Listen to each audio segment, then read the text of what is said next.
Hello everyone, and welcome to our flipped classroom. Today we're going to be focusing on general MLA guidelines because we have our final papers coming up and we have to know how to write according to the MLA standards. So this is just a brief overview. We're going to be focusing on MLA headings and how to set up the paper according to MLA format. We're also going to be looking at MLA citations, and we're going to understand how to do in-text citations, block citations, and also a works cited page. And if anyone has any questions at the end of the lesson, just Google Purdue OWL MLA guidelines, and that'll bring you to the Purdue website, which has in-depth instructions on how to write within the MLA format. Also, if you follow this link by opening this PowerPoint, which is posted on our class website, this will take you to an essay that has been written in the MLA format, but was also annotated by a teacher, and the annotations indicate various aspects of the MLA guidelines. So this is also a useful source to use if you're confused, because you can see what another student did. So now I'm going to exit out of the PowerPoint, and we're going to look at an example. We're going to look at a few examples. So the first example here I want to focus on is just how the paper is set up in terms of the headers and the titles. So up here we have the header, and as you can see, it's made up of 4 parts. We have your name, the teacher's name, the class name, and then the date. Those are the 4 things that you must have in your header, and you also need to make sure that your header is double spaced. Do not single space the header. That'll get you points off, and that's not MLA standard. So that is not what we should see. You have to make sure your line spacing is set to double. And then up here in the top right corner, we should see your last name and the page number. Again, don't put the page number down at the bottom because that is not MLA standards. Everything needs to be at the top. And just a quick tip for those of you who have never done this before. When you go to insert and you click header, right? Before typing anything here, click page number first and insert the number, then type your name. If you type your name first before you enter in the 1, the name will be deleted and you'll have to retype in your name again. So it's just a pain. So just avoid that by always putting the page number first and then typing your name. Okay? So we're going to close the header and the footer. So there we have the header with the page number, and we have the class information up here. The title goes right above the body of the essay. Okay? And the title, again, should not be bolded or, underlined. It shouldn't have anything crazy going on with, fancy headings. The title needs to be in the same font as the rest of the essay. And for the MLA standards, we're writing in 12-point Times New Roman font. So that's what your title should be in. Everything should be uniform. So that's in general how to set up your MLA paper. Now I want to look at citations.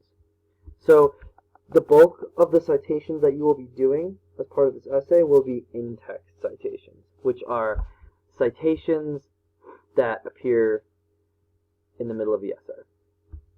So this is an example of an in-text citation right here. So what's important here is this part. This is the citation. So right now I'm quoting an article by Ashley Kunsa. So after I've quoted her in this part and I've ended the quotation, I don't end the sentence until I put parentheses. And in the parentheses, I put the author's name, and I put the page number from the article that the quote appeared on. Then I put the period. Okay? So, an example of what not to do would be to do this. Kunsa, 67, period. Okay, this is what not to do, and this is a common mistake a lot of people make. They put the quotation mark after the citation. That's not correct. So let's fix that back to the way it's supposed to be. And another thing, when you're quoting, be sure to introduce your quotes. Never just drop quotes. As you can see here, there's a sentence leading up to this quotation. So we have an example of one such critic is Ashley Kunze, who argues. Then we have a colon and the quote. Okay? Never just drop a quote in the middle of a sentence. Always make sure you introduce it properly. So that's a general overview of how to do an in-text citation. So for longer citations, you will have to do block quotes. So if you have a quote that is more than 4 lines of text, you have to use the block quote format, which looks exactly like this. And when you have a block quote, you have to make sure that the entire quote is indented, like so, and you cite it in the same way that you would cite in a text citation. After you close the quote, you open up parentheses, author's name, page number, period, and then you continue. So the block quote is basically the same as the in-text citation that we just looked at. But like I said, you just have to make sure that the entire thing is indented and separated from the body of the essay so that we know it's a block quote. And the last thing I want to go over is the works cited page, which is all the way at the bottom here. So you can see this is a long essay. This is our works cited page. So here we have a novel quoted, or rather a novel cited, and we have articles cited.